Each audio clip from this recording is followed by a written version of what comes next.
Today is day 932 since I bought the Sony A7S Mark III. I've used it on over 60 wedding films, over 100 YouTube videos, and countless client videos. And after 932 days, I have a fair bit to say about that camera. Some good, some not so good. I'm going to be showing you plenty of example footage from different situations and different shoots that I've been on when I've been using that camera. And in this video, we'll be discussing whether the A7S III is still worth the consideration regardless of its hefty price tag after being on the market for well over 3 years. What limitations does this camera have in 2024 in comparison to other cameras on the market? And by the end of this video, you'll know whether the Sony A7S Mark III is still a good investment for you right now in 2024.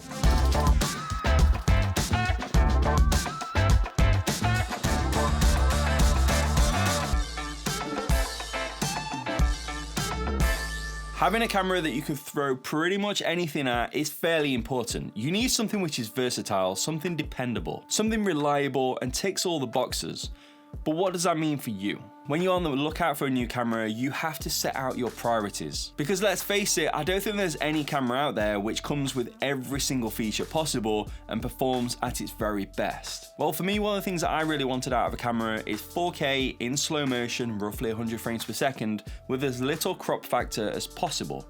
Cliche, I know. But I'm a full-time wedding photographer and, more importantly, a videographer, and when it comes to the video part of my business, my couples love that look. And thankfully, the A7S Mark III delivers exactly that. For a long time, Sony has been plagued and slated across the internet for its dodgy color palette. Magenta hues, even greenish skin tones. But thankfully, between all of the Sony cameras that I've used in recent years, the image and the colors that I get straight out of camera are lovely, and for me, by far the best. However, at the end of the day, this is just my opinion, and it's all down to personal taste, and you can make whatever judgment that you wish. Now, I won't deny, there's been times over the last year that I've actually considered moving camera brands entirely. I've spent a lot of time making videos with my friend Sam Holland, and if you don't know him, he's a massive Lumix user. And I won't deny, from the outside, I'm very interested in what they're doing with their cameras, the features they're putting into their cameras, and what they do to make sure that their users are very happy. And there's a very important reason I bring this up, which we'll get to shortly. But regardless of what Canon and Lumix are doing with their cameras,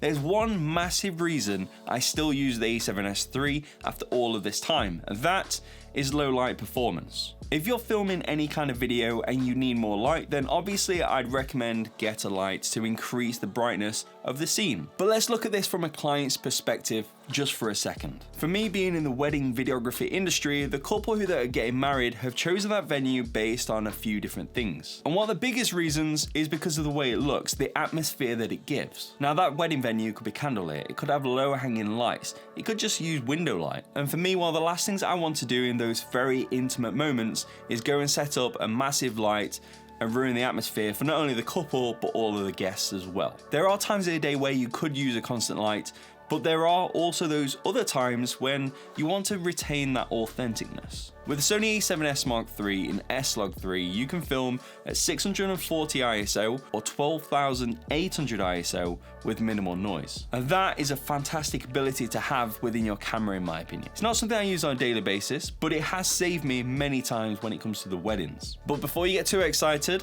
there are some limitations that you need to know about. Firstly, you do lose a little bit of dynamic range, roughly about a stop's worth, and it can look a little bit plasticky at times in comparison to if you're filming at 640 ISO. But then it comes back to the priorities that we set out when we're first buying that camera. And if I had to choose between a small decrease in dynamic range and a slightly plasticky looking image at certain parts of the day versus a really grainy image that I know my couples will probably pick up on, I'm going to choose the first option. But you may be different, and that is totally fine. This camera has been an integral part of my business for both weddings and YouTube for almost 3 years, and there's a reason for it. It stood the test of time. But there are things that really do irritate me, and the lack of firmware updates we haven't even got to yet. That is for later on in the video. When you go back to the list of features, your priorities that you need your camera to have, your list may be very different to what mine is. For instance, having a camera with open gate so you can film using the full width and height of the sensor could be really important for you. By having that feature in your camera, it makes it easier to be able to film horizontal and vertical videos at the same time from the same clip, or even simply be able to see vertical framing on your screen for when you're filming doing vertical videos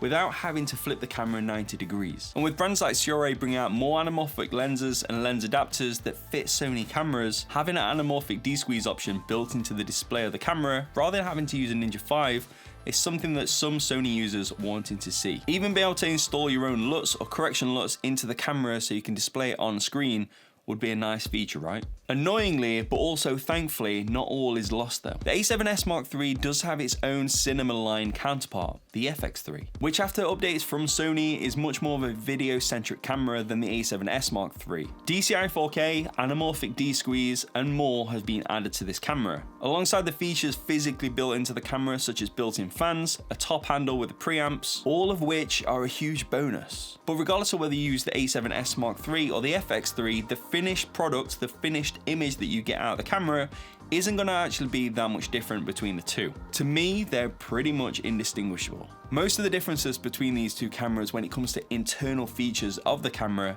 come from the firmware updates that the FX III have received, but the A7S Mark III is really yet to receive anything. But times are changing. There is finally an update scheduled for the Sony A7S Mark III. This update will bring the addition of focus breathing compensation, which we're starting to see on newer Sony cameras, and DCI 4K, which will give you a 17:9 aspect ratio rather than 16:9. But other than that, there isn't really much else being added, which is fairly frustrating. There's many things we would like to see added to the Sony A7S Mark III. Whether we'll get them with a firmware update, or they'll bring them out on an A7S Mark IV, or will they keep it completely native to the cinema lineup is yet to be known. But after 932 days, without a doubt, the Sony A7S Mark III for me is a solid camera to have.